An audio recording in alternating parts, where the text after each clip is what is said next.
l'impression que c'est déjà un grand succès. Ils ont rénové les bâtiments, ce qui est pas mal. Les accès sont meilleurs, le parking est bien mieux. Apparemment, la fréquentation est toujours aussi forte. J'ai l'impression que les politiques se battent pour venir ici. Nous avions avec Johan vu M. Macron avant qu'il soit président. Enfin, il était président. Non, c'était au début. Au début, c'est tout début. Qui était assez, on l'avait assez début à cette époque-là. On a serré la main, on a parlé avec lui. Et puis moi, je viens régulièrement aider mon ami Johan parce que, évidemment, quand on a des vaches énormes, des taureaux et tout ça, c'est spectaculaire, mais eux, ils font un boulot extraordinaire pour la volaille. Et c'est un peu moins médiatisé, donc de temps en temps, avec ma petite notoriété, je lui file un coup de main. Parce que alors lui, c'est un passionné. Chaque année, il est présent. Lui, c'est un barge. Il en a partout des animaux. Il en a partout.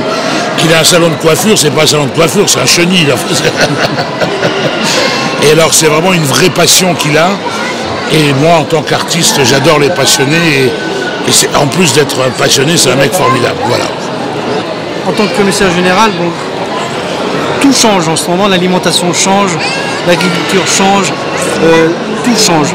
Et l'avantage que nous avons en ce moment, c'est que nous avons des gens qui viennent acheter des poules pour avoir des œufs directement dans le jardin, quoi. Sur leur balcon, non, c'est vrai. Non, mais on n'a pas cette tendance où les gens ils veulent avoir les produits de chez eux. Ils se remettent à cultiver la terre, ils se remettent à avoir des œufs, des poules dans le jardin. Et on a une grosse vague en ce moment justement de gens qui viennent acheter justement pour pouvoir avoir ce petit phénomène sympathique, écologique qu'on peut avoir à la maison. Ah oui, parce que les poules, elles bouffent les restes. Les salades, tout ce qu'on veut de jeter dans les poubelles, les poules, elles mangent. Oui, les restes. Alors il faut savoir qu'une poule naine, ça mange 100 grammes de graines par jour, et une grosse poule 150 grammes. Elle fait le calcul sur une année. Bon, toutes les fins de table, les pâtes. Bon, une poule, c'est pas une poubelle non plus. Hein, il y a du respect. Hein. C'est pas un cochon. Mais les fins de table, le pain, la salade, le riz, les pâtes qui finissent. Vous pouvez bien souvent économiser la poubelle qui va se transformer justement en alimentation pour volaille et qui va vous donner des œufs bien frais. Ça, c'est le top. Hein. Qui sortent du cul de la poule, comme dans le temps. C'est assez bizarre parce que c'est une vague de personnes de 30 à peu près 50 ans qui ont des gosses un peu jeunes. Et ils prennent conscience que le monde change et qu'ils veulent changer entièrement de vie. Et ça, c'est un plus parce qu'on voit des choses qu'on ne voit pas avant, quoi. Avant, on avait vraiment le passionné qui venait acheter des volailles parce que c'est des races pures. Mais là, on a une vague qui change. Les gens prennent conscience que tout le monde évolue.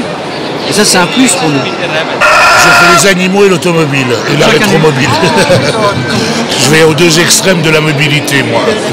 Chaque année est présent. Oui, présent. Avec un grand plaisir. Non, c'est sympa parce qu'on va. Et puis c'est quelqu'un d'abordable, c'est ça qui est bien parce que il est costaud, il a toujours un air comme ça, mais moi je me déplace tout le temps avec lui dans les allées partout.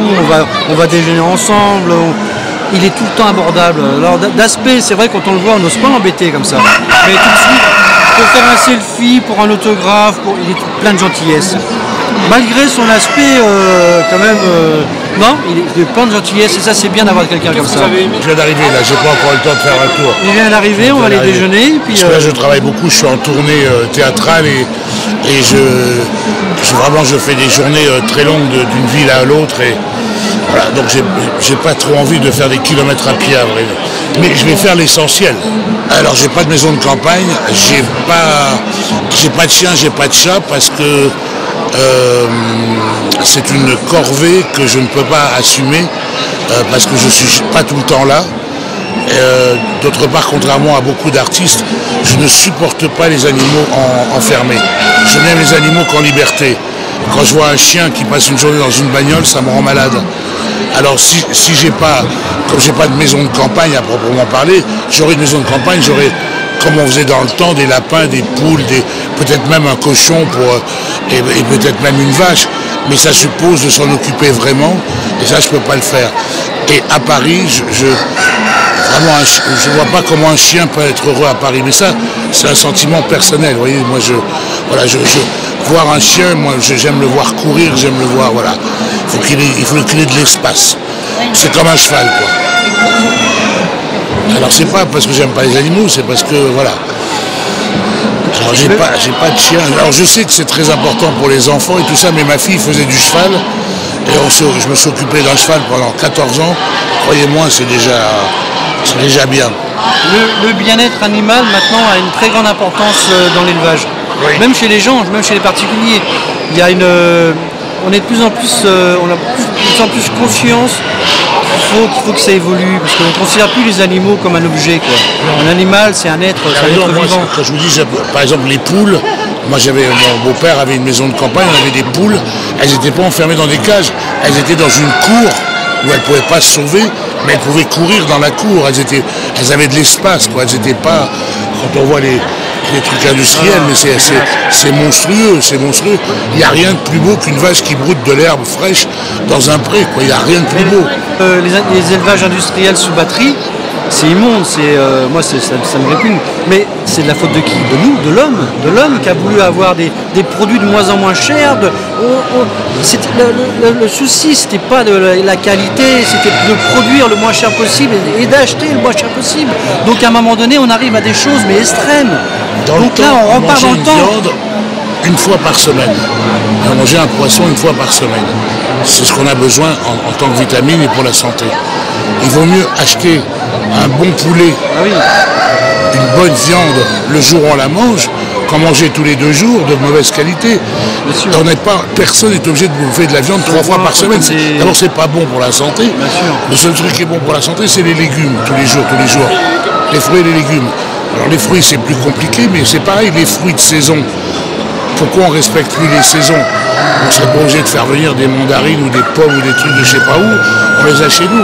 Alors pour la nourriture, enfin ce qui concerne ce pourquoi je suis là, la volaille, rien ne vaut un poulet fermier, vous comprenez, rien ne vaut un poulet qui a été élevé en plein air. Alors le goût d'un œuf coq frais, qui sort du cul de la poule, comme j'ai dit tout à l'heure, et un qui a été... Non mais il n'a pas le même goût, il n'a pas le même jaune, il n'a pas le même goût. Et c'est comme ça qu'on va arriver en retrouvant ce qu'était autrefois une ferme. D'ailleurs les mômes, qu'est-ce qu'ils viennent chercher? La nostalgie de la ferme. Ça se voit, non?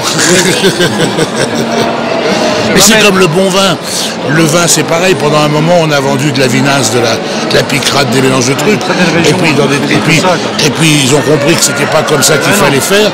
Et maintenant, vous avez dans le Languedoc, plein de vins, de petits vins, des négociants qui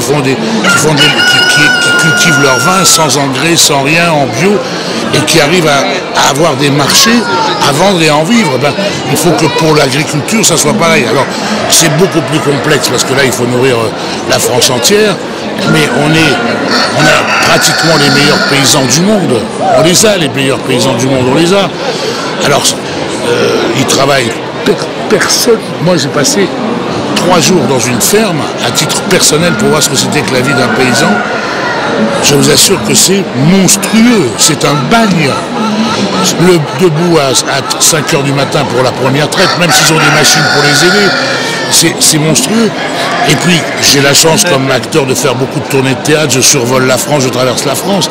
Vous passez n'importe quelle région de France, les haies sont taillées, les trucs sont entretenus. Qui le fait? Ce sont eux, en plus de leur travail. C'est hallucinant. C'est hallucinant.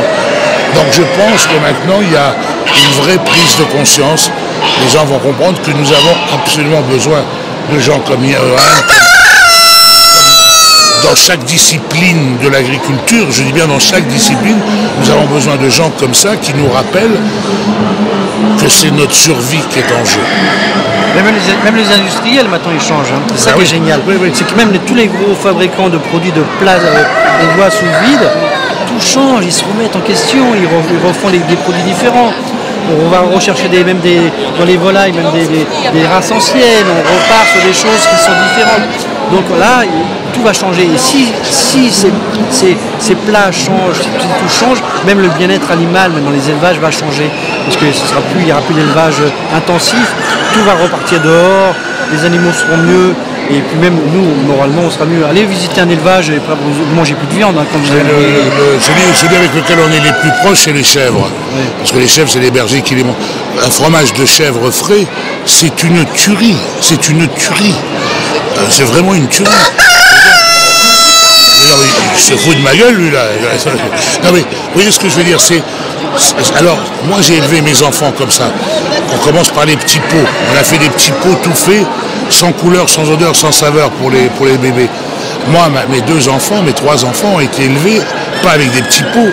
Ma femme, elle, le matin, allait faire ses courses, elle achetait les légumes, du rouge, du vert, du bleu, du goût. Et j'ai obligé mes enfants à manger du fromage très tôt, du fromage de chèvre, du fromage de vache. Et je vais même vous dire, c'est pas bien, mais à partir d'un certain âge, j'ai préféré leur apprendre à boire de l'alcool avec moi que d'aller se saouler la gueule comme des cons avec n'importe quoi. Donc je leur ai appris ce que c'était qu'un bon vin, un bon whisky, une bonne vodka, voilà, mais très jeunes, pour leur faire découvrir ce que c'est. Je prépare mes alcooliques. Un poulet bien cuisiné, c'est extraordinaire. Un bon steak cuit à la façon argentine, coupé en travers, c'est extraordinaire, bien bleu. Qu'est-ce que je pourrais vous dire? Une omelette baveuse de chez la mère truc au Mont-Saint-Michel, c'est quand même une tuerie. Non, vous voyez, il y en a plein. Chaque plat français qu'on a mis des décennies, ce qu'on n'arrive pas à comprendre, c'est que depuis la nuit des temps, les paysans n'ont jamais empoisonné quiconque. Le cochon est interdit dans certains pays pour des raisons de chaleur, parce qu'ils ne pouvaient pas les traiter, ils ne savaient pas les conserver. Mais moi, j'ai jamais vu dans les provinces, en Normandie ou ailleurs, de mémoire d'homme, un paysan qui a tué son cochon, qui a empoisonné quelqu'un. Un boudin frais, c'est une tuerie. Un boudin frais, c'est une terrine. Les terrines fraîches, tout ça, il a fallu des ans et des années et des années et des années pour être sûr de ce qu'on faisait. Alors quand on est moi je suis un passionné d'histoire, si vous regardiez ce que bouffaient les Romains, mais c'était totalement écologique, totalement. Et donc on a perdu dans l'industrialisation, on a perdu, non, heureusement qu'il y a ça. On est parti sur des dérives. Le bocage, quand on a enlevé les haies pour faire des grands espaces, qu'est-ce qu'on a fait? On a enlevé les haies qui retenaient l'eau, qui faisaient qu'il n'y avait pas des inondations. Alors vous voyez jusqu'où ça va. Quand dans le Var il y a des trucs, c'est parce qu'on n'a pas nettoyé, on n'a pas laissé les haies, l'eau n'est pas retenue, et pire, elle n'est pas filtrée, parce que les plantes filtrent l'eau. Donc c'est tout un processus qu'on a désorganisé. Bon, on va pas faire un cours de... Non, mais c'est pour vous montrer que je connais un peu le sujet, quoi. Je suis pas là par hasard, quoi. Je suis au courant de tout ça. Parce que passionné d'histoire, parce que passionné de tradition. C'est pas par hasard qu'on en est là. C'est pas par hasard que la France est le pays de la bouffe. Vous voyez ce que je veux dire? De tout temps, on a eu des paysans très pointus, qui venaient de l'héritage grec, puisqu'on avait des villages grecs qui travaillaient sur des terrasses, qui savaient faire plein de choses, des Romains, et aussi de la culture celte et des Francs, parce que les Germains aussi avaient des traditions. Ils savaient travailler la peau, ils récupéraient la peau des animaux. Tout ça était une machine qui tournait sans jamais... Toutes les épidémies qu'on a eues, c'est des épidémies qui ne venaient pas de l'homme, qui ne venaient pas du paysan. Mais chez les Romains, il n'y avait pas la peste. Pourquoi il y avait la peste chez nous? Parce que c'était pas propre. Parce qu'on avait oublié qu'eux, ils avaient l'eau courante, vous comprenez ce que je veux dire? Ils avaient des toilettes collectives. Vous n'avez jamais vu ça? Vous allez à Lyon, au musée, il y a des toilettes collectives avec une bande, une éponge pour vous torcher le cul, comme on dit, et ils avaient déjà des toilettes. On se demande comment ça a disparu jusqu'au XVIIIe siècle chez nous. C'est les bains douches aussi. Il y avait les bains douches, les bains à vapeur, évidemment, il y avait tout ça. Ils se lavaient beaucoup. Donc le massage, et alors quand on parle de la culture chinoise, c'est pareil. Tous ces gens qui connaissaient chaque partie de votre corps, évidemment connaissaient forcément ce qui les entourait, c'est-à-dire l'animal, qui est dans certains sacré comme la vache en Inde. Pas par hasard, hein. Non, le Gaulois n'était pas ça. Le Gaulois était nomade au début. Il s'est sédentarisé pendant les Romains. J'ai regardé un grand reportage sur la Germanie. Je ne savais pas que l'Empire romain germanique-romain était si évolué. Trévise était une ville presque aussi belle que Rome, moins grande, moins importante, mais avec tout le confort de Rome. Et donc les Gaulois ont bénéficié de la culture romaine et ils se sont fixés. Et lui, étaient nomades, ils allaient d'un coin où ils se mettaient des petites cabanes, ils ne faisaient pas du dur. Ils ont fait du dur après. Une chose qui serait bien un jour de créer en France, c'est des poulaillers urbains. Des poulaillers dans les villes. Collectifs. Ouais, non mais c'est vrai, des poulaillers collectifs où les gens porteraient, mettons, les faneries, les fins de table de la salade, et en échange on donnerait des œufs aux gens qui viendraient porter Donc il y aurait une conscience justement de recyclage. Déjà ça ferait déjà moins de cochonneries dans les poubelles. Hein, il y aurait un recyclage et ça prendrait justement aux gens, aux enfants, que là, en portant nos vieilles salades, on pourrait avoir des œufs pour pouvoir se nourrir. Le cycle naturel de la vie, quoi. Et ça serait génial. Mais là, bon, il y a beaucoup de villes qui ont du mal à le faire. Il y a eu une vague à un moment donné où les mairies donnaient 2 poules aux gens qui voulaient. Alors moi j'ai vu les choses parce que bon, je m'occupe aussi un peu de ça. J'ai vu des gens qui avaient créé des poulaillers avec un parasol et on mettait les 2 poules là-dessous. J'ai vu des gens qui mangeaient les poules. Je trouvais pas. L'idée était superbe à la base, mais il aurait fallu voir les structures justement d'accueil pour les animaux plutôt que d'essayer de voir où ils arrivaient. Mais des poulaillers urbains, pourquoi pas une ville créer un poulailler urbain pour la commune et pour les gens, comme dans le temps. Comment on fait dans le jardin? Comme il y avait les jardins dans le temps. Dans le temps, les gens ils vivaient des grands immeubles, des grands trucs. Au moins, ils pouvaient les cultiver leur petit terrain de terre. C'est génial. Chacun pouvait faire sa petite salade. Dans le temps, moi j'habitais en banlieue, un ouvrier, ce qui n'a rien de péjoratif, un ouvrier c'était quelqu'un qui travaillait, il avait une maison, ils avaient tous un potager, ils avaient leur potager derrière. Moi j'ai connu Paris avec des laiteries à Ivry. Il y avait encore des vaches à Ivry, Sèvres, Meudon, tout ça, c'était encore la campagne. C'est pas loin, hein. Je suis pas si vieux que ça, enfin je suis vieux mais pas si vieux que ça quand même. Mais à la base il y avait des bonnes idées et on est reparti complètement en arrière, complètement sans communication, refermé sur nous-mêmes avec on achète tout quoi. Pour revenir à ici, le succès de Chalon, ça prouve que quelque part nos racines sont là. Nos racines sont là. Quelque part ça fait partie de notre culture, de notre histoire. C'est pas par hasard que le coq, c'est quand même le symbole du français, quoi. Le coq français. Le coq français.